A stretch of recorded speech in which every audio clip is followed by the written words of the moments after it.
Now that you have built your foundation through the glute bridges and the TRX squat, here are the next 4 exercises for you to do over the next 4 weeks. This one, all for the lower body. So bring yourself into the same position as you did for the glute bridge, but this time we're going to extend one leg and then drive with the other, and then using a single leg glute bridge, like so. You can always put your hands out to support if it does help improve your balance. All right, now that we've established both the movement and also the depth of our squat using the suspension trainer, what we're going to do now is progress this exercise into a goblet squat, which is where you bring the kettlebell up just in front of your chest or a dumbbell, and then what this weight is doing is it's going to counterbalance the weight of your hips sinking backwards. Then lower yourself in the same movement as the TRX squat, and over time aim for the same depth.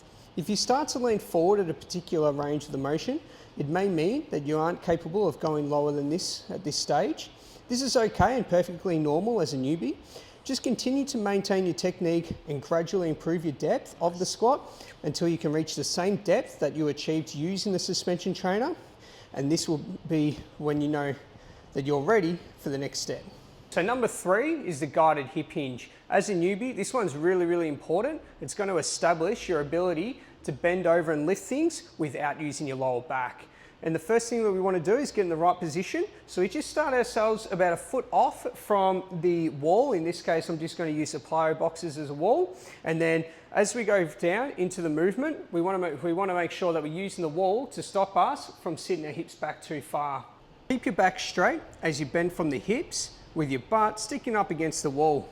You can feel the stretch increase in your hamstrings, and you should not be bending through your lower back. So with this one here, if you do find that it's a little bit too intense because your feet are a little bit close, as in you might find yourself leaning or falling forwards, what you can do is you can bring your feet a little bit further forward, and it does give you a little bit more room to bend through the knees.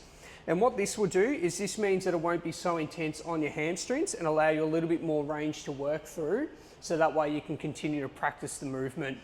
As you get better, bring your feet closer to the wall or closer to the edge, and then from here you'll be able to continue to work that range, and you can feel that that's now quite a big stretch in the hamstrings without actually going too far forward. So you can make that progression as you go, as you improve your hip hinge. So in your first set of exercises, we did a couple of exercises that use both the hips or the glutes, and then also working through the squat. Now we're going to work through a unilateral exercise where we're working each leg individually. We start with full tension on the suspension trainer and the handles at chest level.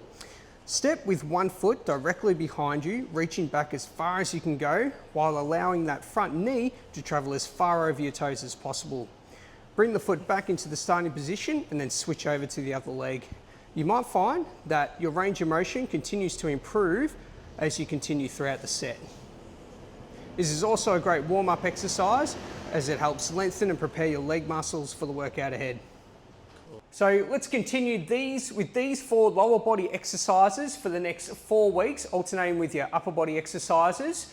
And then by the time you've improved your range of motion and your skill level with these exercises, then you'll be able to progress to the next stage.